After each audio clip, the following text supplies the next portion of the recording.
Ang pelikula ay itinakda 45,000 taon na ang nakalilipas, nang ang mga modernong tao ay nagsimulang manirahan sa mga bahagi ng Europa kamakailan. Ito ang panahon na hindi pa rin natutuklasan ang agrikultura, kaya ang tanging pinagkukunan ng pagkain ay ang pangangaso ng ibang hayop. Ang mga tao ay bumuo ng maliliit na grupo at naglakbay ng malalayong distansya sa paghahanap ng masisilungan, tubig at pagkain. Napakahirap ng buhay at ang pinakamalakas lamang ang makakaligtas. Hindi tulad ngayon, kung saan yumaman ang mga tao sa hindi umiiral na pera, at habang kumakain sa kamera ay maaaring maging milyonaryo ka. Pagkatapos ay dinala kami sa loob ng isang kuweba, kung saan ang isang grupo ng 6 na medieval na tao ay nagtipon sa paligid ng apoy. Ang pinuno ng grupo ay si Adem, isang walang takot na alpha male. Siya ay may isang kapatid na lalaki, si Gir, at anak na lalaki, si Haren, at ang tatlo ay mukhang napakalapit. Ang pinakamatandang miyembro ay isang lalaking nagngangalang Odal, na palaging masama ang loob sa ilang kadahilanan, marahil dahil wala silang mga hot water toothbrush o sweatpants. Pagkatapos ay isang buntis na si Eva, nakapartner din ni Adem. Panghuli, ang huling miyembro ay isang batang babae na nagngangalang B. Kamakailan ay sumali siya sa grupo noong naglalakbay sila sa kakahuyan. Noong una, maganda ang pakikitungo nila sa kanya at inalok siya ng pantay na pagkain, pero ngayon, pinapagawa na lang nila sa kanya ang karamihan sa trabaho. Ang mabait lang sa kanya ay si Gir, siguro dahil may crush itong Kevman. Sa kasalukuyan, ang grupo ay dumaranas ng napakahirap na panahon dahil hindi sila nakakain ng kahit ano sa ilang araw. Ito ay naging sanhi ng kanilang kahinaan, lalo na si Eva, na nasa ikapitong buwan ng kanyang pagbubuntis. Sa pagsikat ng araw kinaumagahan, iniimpake nila ang kanilang mga gamit at naglalakbay. Sa daan, itinuro ni Adem ang ilang burol sa di kalayuan at sinabing doon sila pupunta. Ipinaliwanag niya na ang mga burol ay may maraming kuweba kung saan maaari silang magpalipas ng gabi ng mainit. Naglalaman din ang mga ito ng maraming hayop at iba pang pangangailangan sa buhay na ginagawang literal na paraiso ang lugar.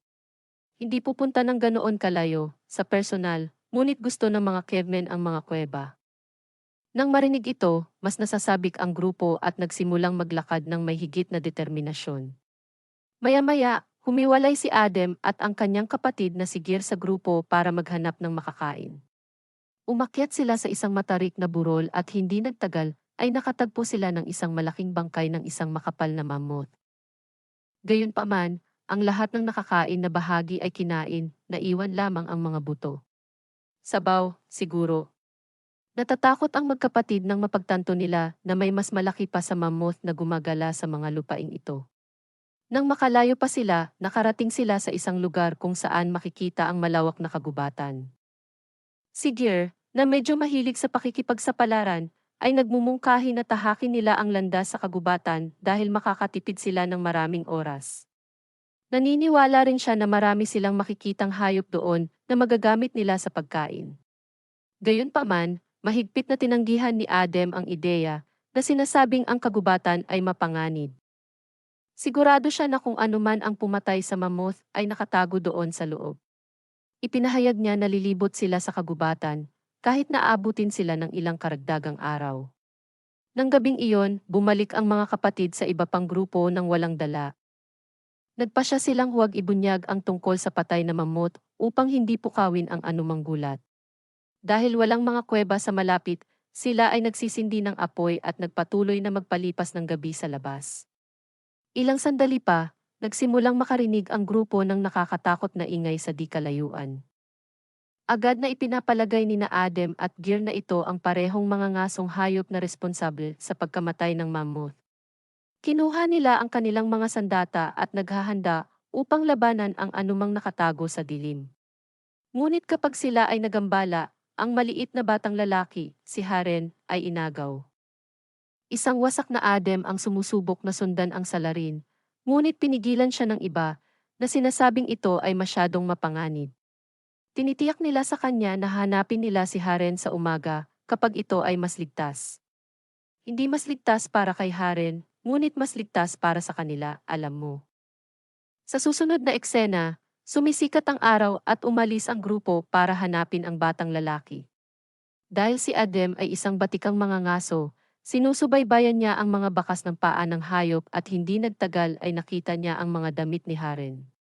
May nakita siyang malagkit at itim na likido sa loob nito, ngunit walang dugo. At sa palagay ko ang malagkit na likido ito kaysa sa dugo. Kaya naman umaasa siyang buhay pa ang kanyang anak. Ang grupo ay patuloy na sumusunod sa mga yapak hanggang sa makarating sila sa gilid ng kagubatan. Napagtanto na ang kanyang anak ay dinala sa loob, si Adem ay padalos-dalos na tumakbo sa kagubatan, kasama ang iba pang sumusunod sa kanya ng malapitan. Pagkaraan ng ilang oras, nakarating sila sa isang lugar kung saan nakatambak ang napakaraming patay na hayop, buto at bituka. Bago sila makakuha ng makakain, narinig nila ang isang hayop na sumisigaw sa malapit. Sa takot, ang grupo ay tumakbo ng mas malalim sa kagubatan, hanggang sa tuluyan na silang mawala. Ngayong dumidilim na, nagpasya silang magsindi ng apoy at magkampo dito. Sinimula ng matandang si Odal na sisihin si Bea, gaya ng dati, na sinasabing nagsimula ang kanilang kasawian sa sandaling dumating siya. Iminungkahi niya na itaboy siya sa grupo sa lalong madaling panahon. Ngunit habang nagdedeliberasyon ang iba, muli silang nagulat sa misteryosong hayop. Nang papalapit na ang ingay, ibinato ni Adem ang kanyang sibat sa direksyon na iyon. Ngunit hindi ito tumama sa target, na nagpapahiwatig na ang hayop na ito ay napakaliksi. Sa sandaling ito, nagpasya si Adem na buong tapang na harapin ang hayop na mag-isa. Alam niyang bilang pinuno, kailangan niyang kumilos ngayon, kung hindi, malalagay sa panganib ang buong grupo niya. Pagkatapos ay kumuha siya ng isa pang sibat at nakipagsapalaran sa dilim, umaasang mapatay ang halimaw. Sa kasamaang palad, ito ay lumabas na isang malaking pagkakamali dahil kapag nakatalikod si Adem, may umatake sa kanya mula sa likuran. Ang kanyang desperadong sigaw ay narinig ng iba pang grupo, ngunit sila ay masyadong natatakot na tulungan siya. Nang tuluyang humupa ang mga hiyawan, nagmamadaling pumasok si Gear para hanapin ang kanyang kapatid. Nagawa niyang mahanap siya at kahit papaano ay ibinalik siya sa apoy. Ngunit sa sandaling makita ng grupo ang kanyang mukha, napagtanto nila na hindi siya mabubuhay. Lumalabas na kahit anong umatake sa kanya ay napunit ang kanyang mukha at nabutas ang ilang organ sa kanyang katawan. Magiging maayos naman ang katawan nito, sabi ni Gear. Pagkatapos ay kumuha si Bea ng isang matulis na piraso ng bato at sinaksak ito kay Adem na inilabas siya sa kanyang paghihirap. Sa resulta ng insidenteng ito, ang grupo ay naiwang ganap na wasak. Ang trauma ng pagkawala ng kanyang kapareha na pinagsama-sama ng matinding gutom ay naging sanhi ng pagbagsak ni Eva sa lupa. Sa sandaling ito, may naisip si Bea na hindi karaniwan. Iminungkahi niya na kainin nila ang katawan ni Adem. Ang iba sa mga miyembro ay malinaw na naiinis, ngunit dahil wala silang ibang pagpipilian, sumasang-ayon sila. Malabo ang pisngi ng asno, sabi ni Gear. Pagkatapos ay pinutol ni Bea ang mga piraso ng laman sa katawan ni Adem na kanilang niluluto bago nila kainin. Ang tanging hindi dumaan sa pagsubok ay ang kapatid ni Adem na si Gear. Hanggang sa matulog na yung iba, kumbaga. Pagkatapos ay nakakakuha siya ng mga boomchicks. Kapag sumikat ang araw kinaumagahan, pinangangasiwaan ni Gear ang grupo at nangakong aakayin sila sa labas ng kagubatan. Gayunpaman, pagkatapos ng mga oras at oras ng paglalakad, sila ay nakarating sa parehong lugar. Si Odal ay nagmula sa kanyang sariling pamahiin na teorya.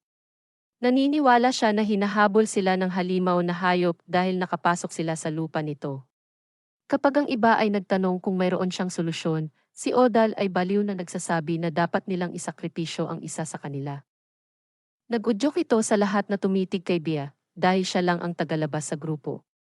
Pagkatapos ay hinawakan nila siya mula sa tatlong panig at sinubukang pigilan siya. Sa panahon ng kaguluhan, sinipa ni Bea si Gear, na naging sanhi ng pagtama ng ulo nito sa bato at nawalan ng malay. Ngunit nagawa pa rin ng natitirang dalawa na kalagkarin siya palayo at hawakan siya sa isang bato. Si Odal ay nagsimulang sumigaw para sa halimaw na hinihiling na lumabas ito at magpista sa babae. Makalipas ang ilang minuto, ang parehong nakakatakot na hiyawan ang maririnig sa di kalayuan. Natakot si Odal kaya nag-freeze siya sa lugar na nagbigay ng pagkakataon kay Bea na makatakas. Ngayon na wala nang mapupuntahan, kinuha ni na Odal at Eva ang kanilang mga sandata at naghahanda ng magkasamang harapin ang halimaw. Ngunit sa huling segundo, sinaksak niya ito pabalik sa pamamagitan ng pagpasok ng kutsilyo sa loob ng tiyan nito. Pagkatapos ay kumanta si Odal ng paulit-ulit na hinihiling na lumabas ang halimaw. Ngunit ginamit ni Eva ang kanyang huling lakas at itinulak siya, dahilan para madulas siya at mabali ang kanyang binti. Ngayon ang dalawa sa kanila ay malubhang nasugatan at hindi maipagtanggol ang kanilang sarili.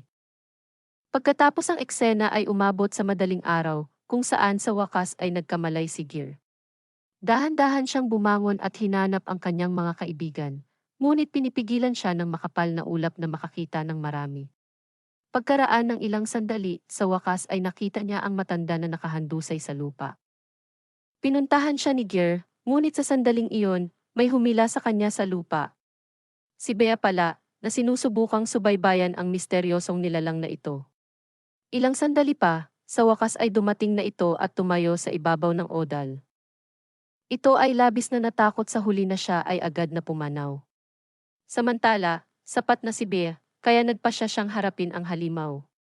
Ginagamit niya ang kanyang mga kaibigan bilang pain at inaakit ito patungo sa kanya.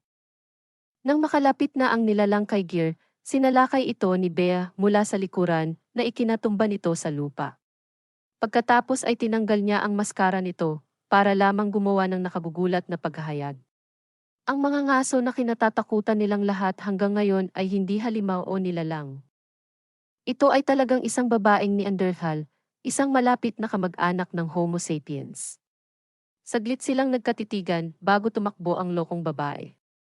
Hinabol siya ng dalawa pang iba at kalaunan ay nakaalis sa kagubatan, ngunit nawala sa kanila ang pagsubaybay sa babaeng Neanderthal na nagpapahintulot sa kanya na makalayo. Sa sumunod na eksena, may pagtatalo sina Gear at Bea kung ano ang susunod na gagawin. Iminumungkahi niya na bumalik sila sa kanilang pinanggalingan at subukan ang pagpaparami ng mga bata. Gayunpaman, gusto ni Bea na sundan ang Neanderthal. Naniniwala siya na ang mga taong ito ay mas advanced at nakaisip na sila ng mga bagong pamamaraan para sa pangangaso at pagkain. Sa tingin ni Gear, ito ay isang mapanganib na hakbang, ngunit iginiit ni Bea na mamamatay sila sa gutom. Kaya, ito ay pinakamahusay na sila ay mamatay sinusubukan. Nang marinig ito, sa wakas ay kumbinsido si Gear at sinimulan nilang sundan ang babaeng Neanderthal gamit ang kanyang mga yapak. Pagkatapos ng ilang oras na paglalakad sa matatarik na kabundukan at mapanganib na mga ilog, nakarating sila sa isang lugar na may ilang kuweba. Nagpasya ang dalawa na maghiwalay at tuklasin ang iba't ibang bahagi ng lugar. Ngunit sa sandaling makapasok si Bea sa isa sa mga kuweba, inatake siya ng isang lalaking Neanderthal. Isinandal niya siya sa lupa at sinimulang sakalin siya. Makalipas ang ilang segundo, nawalan ng malay si Bea at lumilitaw na siya ay pumanaw na. Ngunit ito ay lumiliko na isang panlilinlang, sa sandaling bitawan ng lalaki ang kanyang pagkakahawak, sinaksak niya ang kanyang liig ng isang matalim na bato na pinatay siya ng brutal. Iyon ay isang paraan upang matuto mula sa kanila, sa palagay ko. Kasunod nito, si Bea ay nakipagsapalaran ng mas malalim sa loob ng kuweba, hanggang sa makarating siya sa isang silid na sinindihan ng apoy. Sa kanyang pagkabigla, natagpuan din niya si Haren, ang parehong batang lalaki na kinidnap kanina. Nagtanong siya tungkol sa kinaroroonan ng kanyang ama, ngunit nabigo si Bea na makaisip ng sagot. Sa sandaling iyon, ang babaeng Neanderthal ay dumating sa silid, na may hawak na sandata. Si Bea ay nakakuha din ng isang log ng apoy at nagsimulang sumigaw sa tuktok ng kanyang mga baga upang takutin siya. Nang marinig ang kaguluhan, aagad na sumugod si Gear upang tulungan ang kanyang kaibigan. Ngunit pagdating sa silid, natigilan siya nang makitang buhay ang kanyang pamangkin. Pinahihintulutan nito ang baliw na babae na saktan siya sa ulo gamit ang isang mapurol na bagay. Paulit-ulit niya itong hinampas hanggang sa tumigil ito sa paggalaw. Sa takot, sinunog ni Bea ang mga tuyong balat ng hayop sa silid at tumakas kasama si Haren. Nararating nila kahit papaano ang tuktok at gumagapang palabas sa makitid na siwang.